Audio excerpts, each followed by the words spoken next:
Father, we thank you that, Lord, you did not wait for us to call out to you, oh God. Before you showed us, Lord, your everlasting love, your unconditional love. We thank you that through you, Lord, oh God, we've been made one with God. Not a people, but now we're a people, oh God.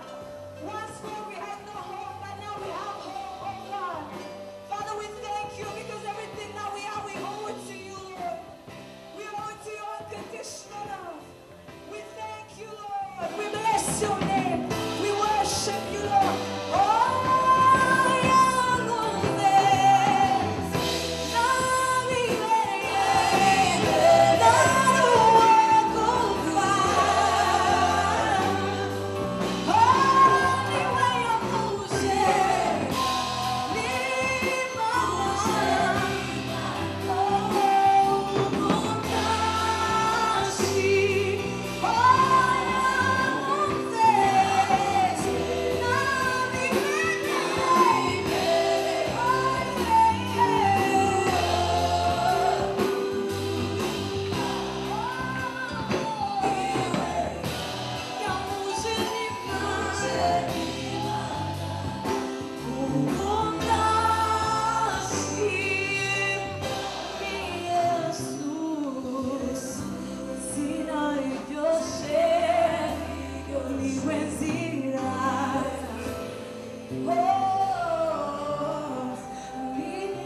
Hallelujah, we bless you, Lord.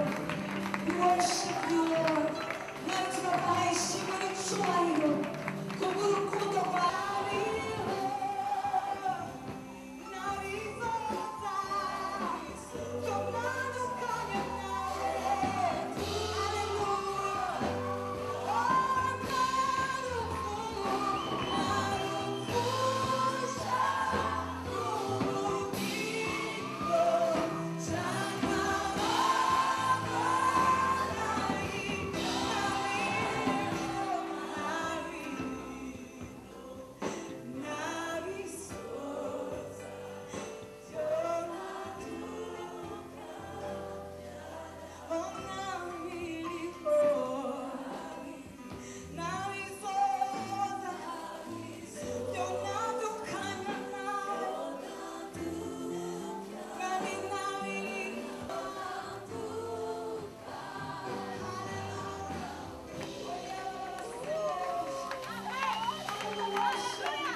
Jesus, if not for your love.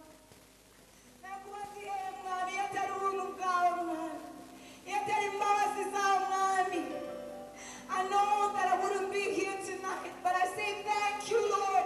I say thank you, Father, that day and night, oh Father, your love is everlasting. Your promises are true. We thank you, Lord, for that confidence that we have in you. We bless you, Lord. We bless you, Lord. We bless you, Lord. We worship you. We worship you. And turagushima, turagushima, mwami turagushima. Urarere ishimwe n'icyubahiro. Uri Imana nziza. Uri Imana yuzuye ubuntu n'imbabazi. Father, we bless you, Lord. We exalt you. We give you glory.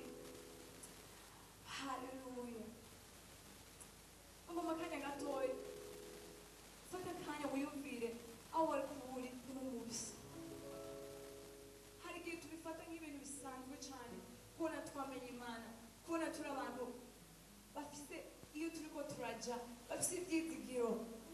umenga ni ibintu nyine byagumyeho ariko hari umunsi abantu bakuraba bakibaza icyo uzovamo hari umunsi abantu bakurabye barakuvuga bavuga ngo uyu muntu nje sinzi hari umunsi n'abandi nyine wibaje ko bagukunda baguhevye ko babonye umenga ntacyo wovamo pete hari abantu bavutse bakijijwe kera cyane atana kimwe barakora imana ibahezagire cyane ariko hari abantu jewe ndashobora kubashinga inka hari igihe n'ababyeyi banje bangaho bakavuga mana uyu mwana ntituzi yagiye ariko umunsi ndahura n'umuntu yitwa Yesu ndahura n'umuntu andaba akambonamo ibyiza akabonamo ibintu byiza akabona umuntu ashobora guhagarara imbere y'abantu no kumushingira inahe kavuga nubwo abandi bantu bose bamuheba I will not give up on her I will not give up on her nubwo abandi bantu bose bavuga ngo ntacyo bavamo uyu sinzomurekura kuko hari ikintu nashize mu bugingo bwiwe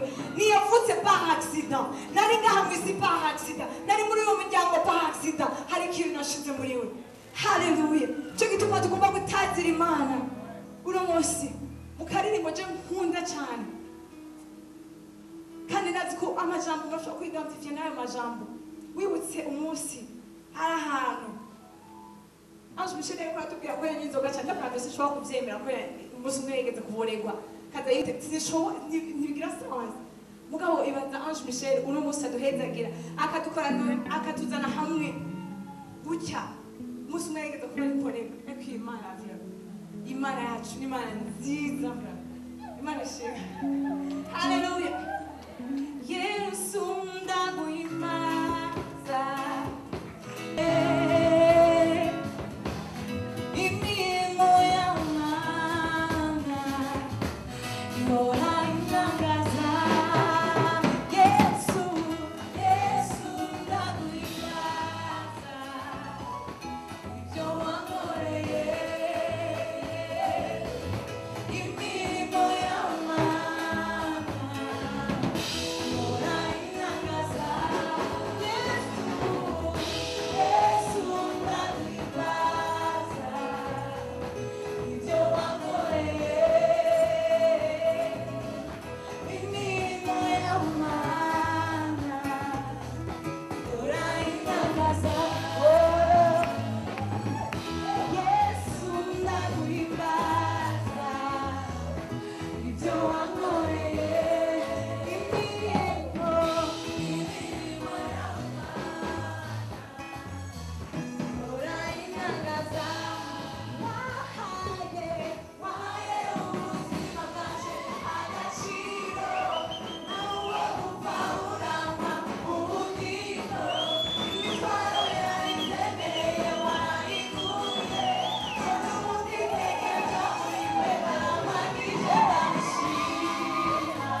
jioni ya leo. Maana ni jioni njema. Maana tuna uzima ndani yetu. Tuna uzima ndani yetu. Na uzima ni Kristo ndani yetu. Si franka, si chakula, lakini ni Kristo ndani yetu. Huo ndio uzima wetu. Na ndio sababu jioni ya leo tuna furaha kubwa sana. Hatuangalii situations ambazo zinatuzunguka. Hatuangalii situations ambazo zinatuzunguka. Hatuangalii situations ambazo zinatuzunguka. Hatuangalii situations zinatuzunguka. ariko turawazi tubase turimwo leo sote hatungekuwa hapa tukiangalia sitosoma tuzunguka abana bidukikuje leo tungekuwa hapa tube abantu buguruye imitima yacu ngo twakire iryo jambo ariko kandi ntitube abantu bo kuryumva gusa tube n'abarishira mu ngiro kugira ngo ubuntu bwawe burushirizeho kugwira muri twebwe ngo dukore igikorwa cyiza isi yose ihinduke tukaba tubisabye dutyo twizeye kandi tubicishije bugufi mu izina rya Yesu Kristo umwami wacu amen. Twakire umukozi w'Imana n'ijambo Imana yamurungikanye mu gukomera amashyi menshi.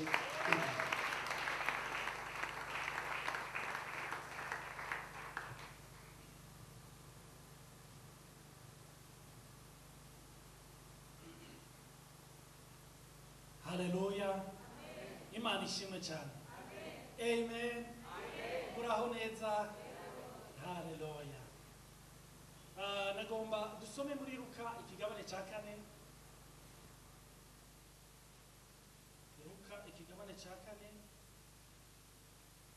Mbere ku murongo wa 17.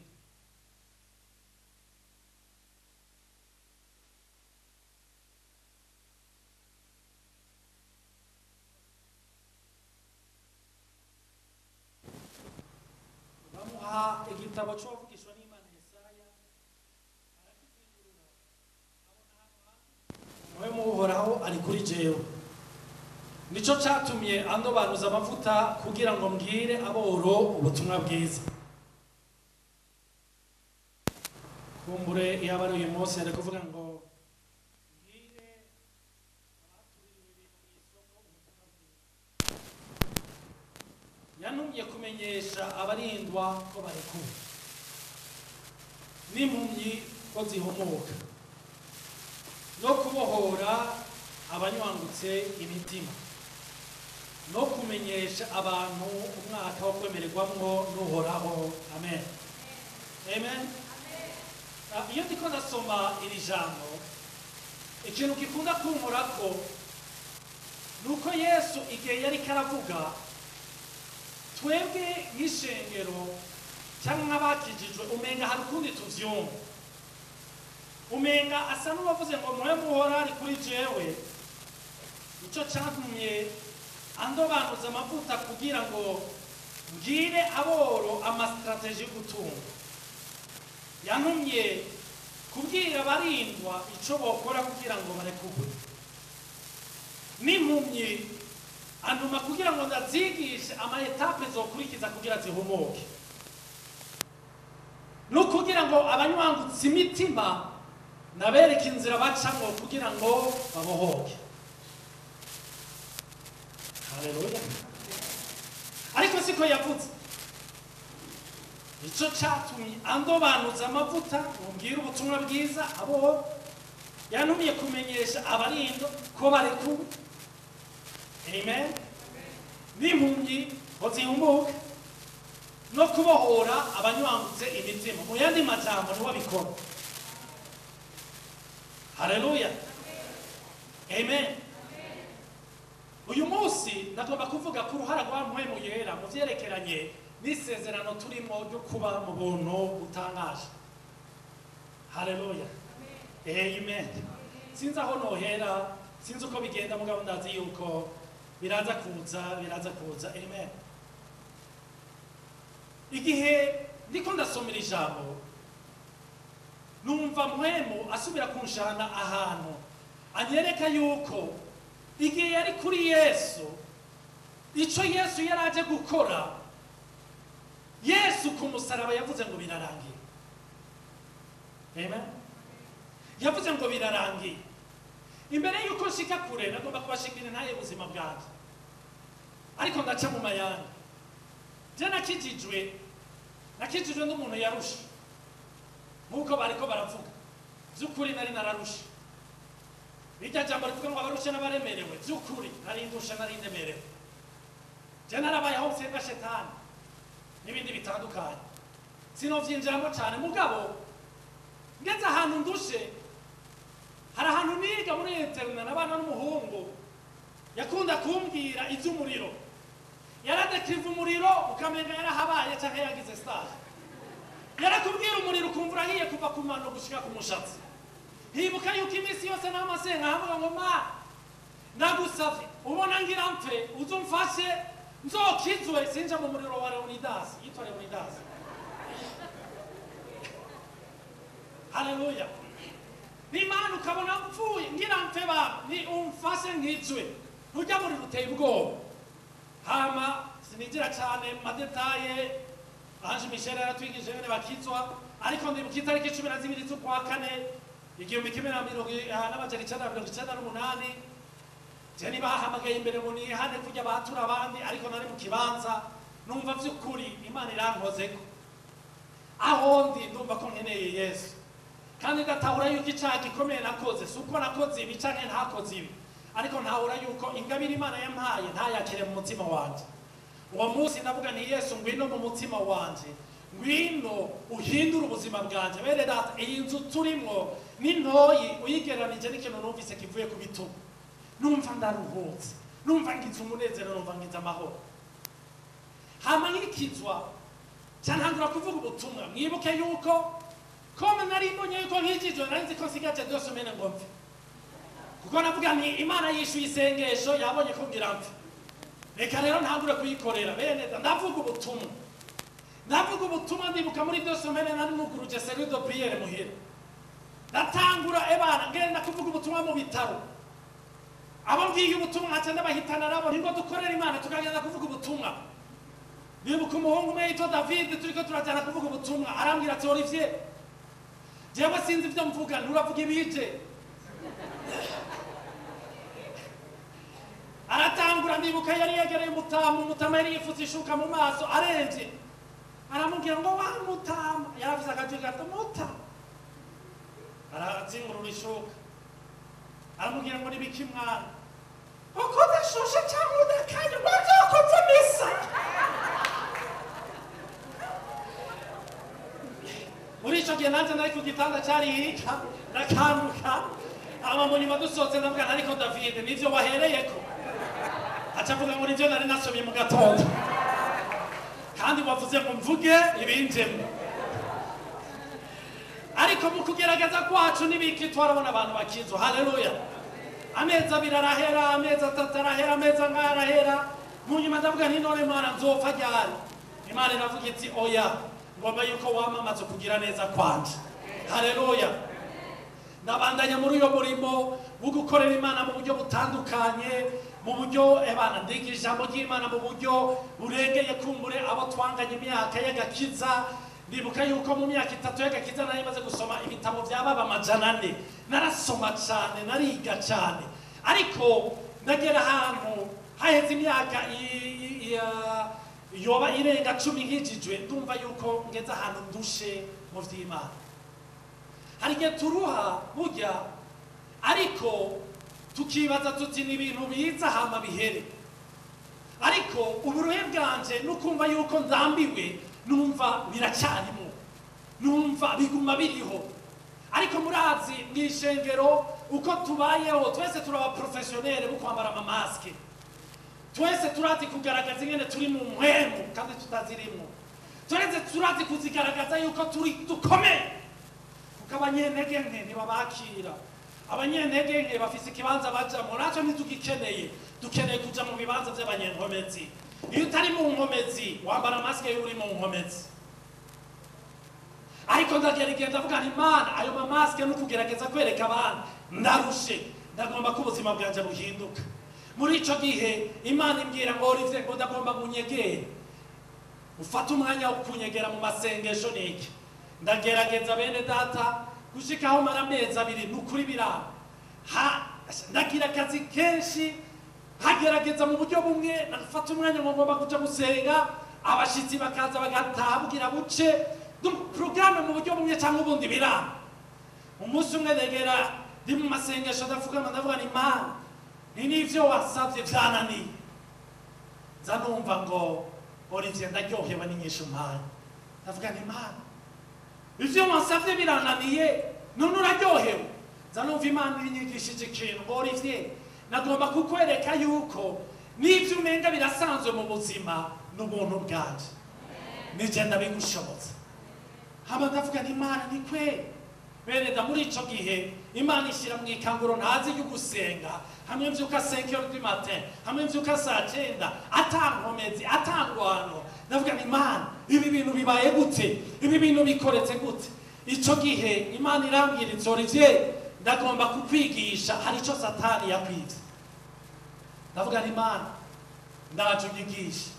Guhera ico gihe ijambo rya mbere Imana yampaye ni ijambo nagomba dusome mubi Filipi ikigabane ca mbere y'umurongo wa 6. Abi Filipi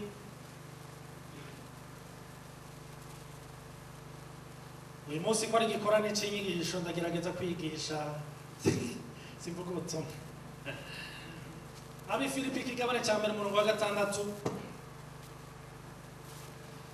ngo kandi ico nizigiye ntakekeranye nuko watambiye igikorwa ciza muri mwebwe azogiheraheza gushitsa ku munsi wa Yesu Kristo. Iryo jambo niryo nahawe, iryo jambo numva ari inyuguru y'amaso. Nza numva ngo Olivier watanguye neza, mugabo ugeze hagati utangura gufata iyindi nzira atariyo. Ndavuga nk'iyindi nzira atariyo nafashe niyi, Imana ingarukana ngaha ngo watanguye ico gikorwa ciza nuwo kwizigirwa, ni wazogira iki, ni wazokirangiza. Nza numva ngo Olivier kugira utahure uko nzokirangiza banza utahure uko nagitanguye. Reka tuje mu Banyefeso ikigabane ca 2.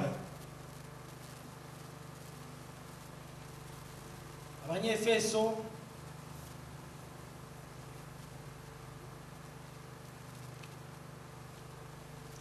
ikigabane ca 2 umurongo wa 8. Ephésiens chapitre 2 verset 8. Ubuntu nibwo bwabakijije kubwo kwizera. Navyo nyene ntivyavuye kuri mwebwe, ni ingabire y'Imana.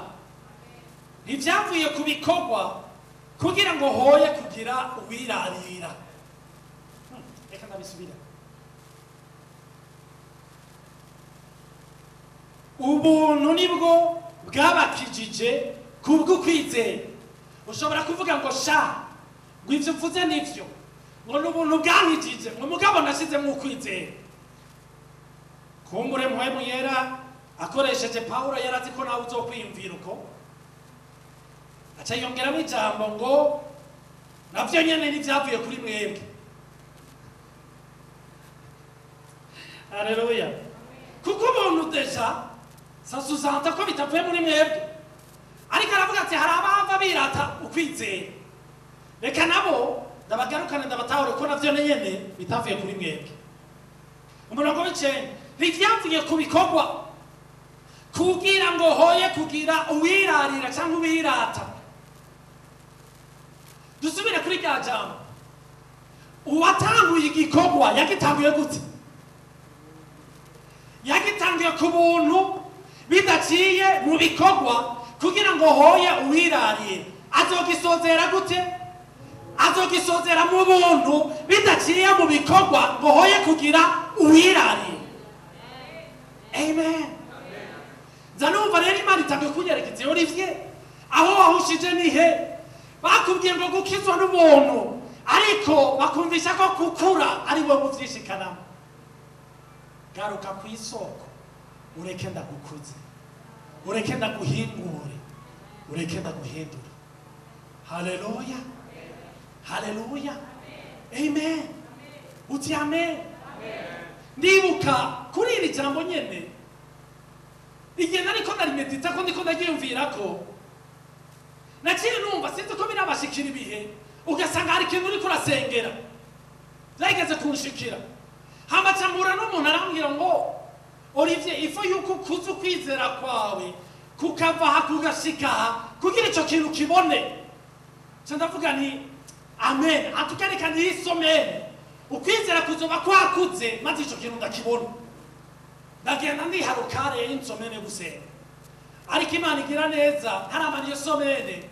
Ku munsi wa mbere nza numva Imana irambwiye ngo Olivier, nikiye gitangaza kiruta ibindi ndavuga ni nagakiza kandi nivyo Imana agakiza nza numva ngo orivye igihe wakizwa waruzi ukwizera icarico noya nukuri mugabe ijambo ry'Imana rivuga ngo mwakijijwe kubwo kwizera Imana numva bigira ikirambaza none igitangaza kiruta ibindi wakironse utazi icarico ukwizera uyu munsi none ushitse ahantu Satani akumvisha yuko ibindi vyaza kubironka kuko utagira ukwizera n'agakiza karuta ibindi bakagira utazi kwizera icarico. Haleluya. Amen. Zanumva niki kicatumye ukizwa ntibambwiye ukwizera igihe nakizwa bambwiye Yesu ari mu kwizera ukwizera ko gakiza n'ubu munsi rukeneye kumenya ivyo kwizera cyane ukeneye kumenya Yesu tukimenye Yesu niware mu kwizera ukwizera. Haleluya. Amen. Amen. Amen. Igihe cyaritera hariyo ikibazo isengero ryavuga ngo umuntu akizwa n'ibikorwa